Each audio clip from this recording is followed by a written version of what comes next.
Woo! Have I had a hectic day with people just coming in and out of my house, me making phone calls. I'm ready to talk about somebody else coming in and out of somebody because Today I'm getting ran through by 100 guys.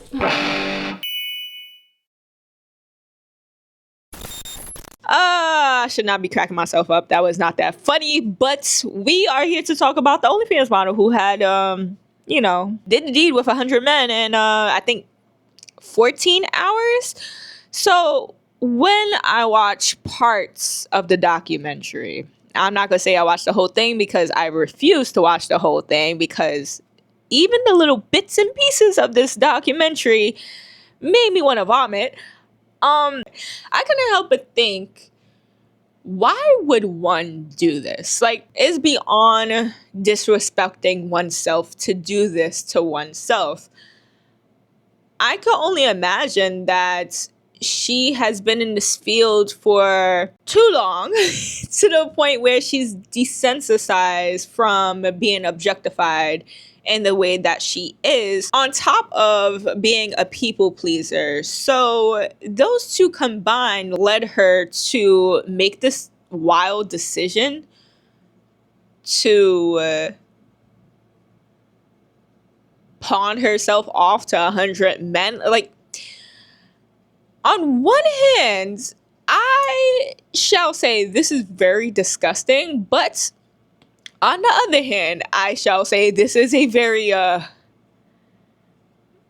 businessy decision. So instead of somebody else recording her and doing all this and having the videos posted on their website, she actually is the producer, actor, and whatever of her own demise. I don't even know what to call it. Seems mental to me. It doesn't seem like things are going great. There are a lot of guys cancelling. They're scrambling now to find people at the last minute. I don't understand how the guys they're scrambling to find at the last minute are going to get STI checks in time. I feel a bit nervous going to this random Airbnb tomorrow for Lilly to pull off the stunt. So I can't actually imagine how Lilly must be feeling. She farms basically 100 men. Some of them signed up online. She had them do STI checks. No one has any idea if these STI checks are real, STD checks are real, whatever they are real, because it can be Photoshop. All she had them do is send them online and was like, oh, okay, you're negative. It could have been Photoshopped. Like, that's an easy thing to do. One. Two, some of these men, got scared out last minute and she went on the street, I guess, or somebody farmed the men from the street and was like, hey, you want to come and have sex with this girl? And they was like, yeah, sure. Prioritizing guys who have STI tests. They have to screenshot the results kind of thing. But this is the thing with it. Like, you can never 100% know if they've had an STI test. And even if they had, they could have slept with 10 girls in between the test and things like that. It's more just like, you know what you're getting involved in if you're willing to participate. So climbing up the stairs saying, oh, look at all these men, I'm so excited. It's scary to me because you're excited for what? You're excited for possibly getting something, collecting something up there. You're excited for that. It's just giving me psychological issues at this point, multiple, if not one. The fact that they're saying that she's the modern woman is beyond me, because this has also been done multiple times throughout the history. So this is nothing modern about this. Like, they used to be brothels. Brothels existed. I'm pretty sure things were done in those brothels. Also, despite the fact that she already slept with 100 men in, I think it was 14 hours. I refuse to watch the video again to get it, but because I really wanted to throw up. She is now going for 1,000 men to beat the world record. And that put me to a pause. I was like, wait, what? What do you mean world record? So that means somebody before her has done the same thing. And I looked into it, and her name is Lisa Sparks. Okay, back in the 70s, back in the 70s, back in the day, she did the deed with 919 men in, I think a day. I think a day. No, she beat the competition in 12 hours, I believe. Maybe 16. Um, so this is not a modern day thing. This has been happening for years, centuries. Some of it, most of it has not been recorded because we didn't have that technology. Even Lisa Sparks goes, we didn't have social media back then. Like, that didn't exist. It was just like a competition. I joined for the money. I did it. Done. Boom. I won. Um, this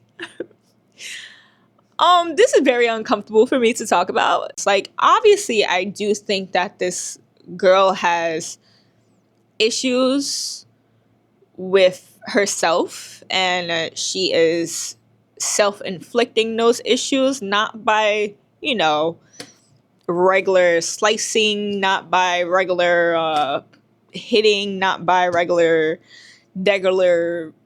regular stuff, but by putting this type of use to her body in such a way it's overly, it's overconsumption, like the overconsumption of the consumption. Okay? You could clearly see this OnlyFans model break down in tears, and the only thing she can gather from her thoughts is that she wasn't able to please these men as she wanted to. So you could kind of see that there is a people pleasing aspect into this, and I can imagine if she was already the type of person to normally people please, stepping into the OnlyFans atmosphere was a traumatic experience for her, because if she's already like that, imagine her trying to please these men to make money, to make profit off of OnlyFans. She's going to do what she has to do. She's going to people please because psychologically she's already there, and them begging or asking or doing whatever they want to do to her is probably rewarding in some sense. I don't know what type of reward, but I think in her mind it's a reward. She is a people pleaser, so her people pleasing people is making her happy in some sense. She's happy to see them pleased in some sense, when in actuality, if you go deeper than that threshold, you can tell that she's hurt. I was only like 40 and I was like, I'm not even halfway yet. Yeah. And 40 is still a lot of people. Like, imagine 40 people and be like, I'm not even halfway, like, done. I want you to look at the footage without her speaking, because her body language is just all the way off. She seems really shy and really like small, while trying to put up front for the camera, saying like, you have to be a different type of woman for this. Like, this is not for the weak. But you can clearly see she kind of feels violated by the way she's fidgeting with her fingers and keeping it close to her privates. And I might be looking too deep into it because she was fidgeting with her fingers in the regular interview. But let me know in the comments down below. Like, tell me what you think about her body language. When was the last time you ate? I think I had a yam yam. Yam yam, is that what they're called? A little pastry. And then I think I had a sandwich, and that was and then the rest come. It's not for the weak, girls, if I'm honest. It was hard. I don't know if I'd recommend it.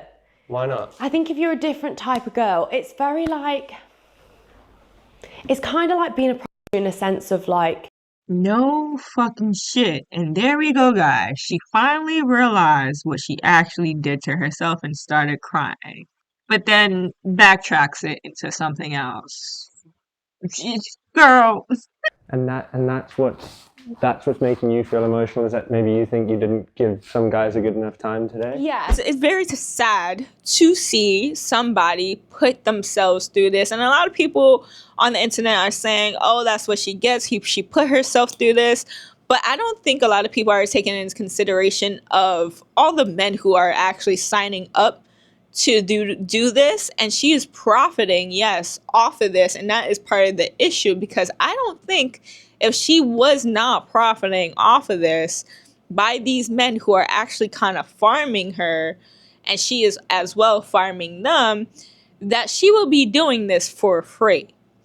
Even Lisa Sparks back in the day said this was the only competition where she did it for the money. She didn't do it for pleasure. She didn't do it for anything else but the money, and she actually regrets it. And this article that I read online said that she is trying to get Lisa to not do the competition so she won't be beat, which is very disgusting to even say. Maybe she's just like, hey girl, don't do this to yourself like I did, because I regret it now. It's astonishing to me that people on the internet are saying it's the men's issue, because if they weren't out here trying to source these things from women, this would have never existed. Or it's the woman's issue because she put herself in this predicament. I think it's a hand-in-hand issue. Like most capitalist societies, if there's a demand for it and there's a source for it, you put those two and two together and you can make a company. Like, you have a business. So I think it's a capitalist thing. I think it's a capitalist thing, and it's not going to stop. It's like I said, it's always been here year after year after year from the beginning of time, whether it be, tribes having with the same woman and then having babies from that same woman. Nobody knows who the daddy is, to brothels, to corn, to now OnlyFans, OF. It's always going to be an issue. It's always going to be an issue, but I do see how deep the rabbit hole is going, and I don't condone it at all. I don't know. Let me know what you think down in the comments below. I'm trying to get to 500 followers by February. I think we can do it. So like, comment, subscribe. That's all I'm gonna say. Anyways, see you next time. Thank you. This is so disgusting to me.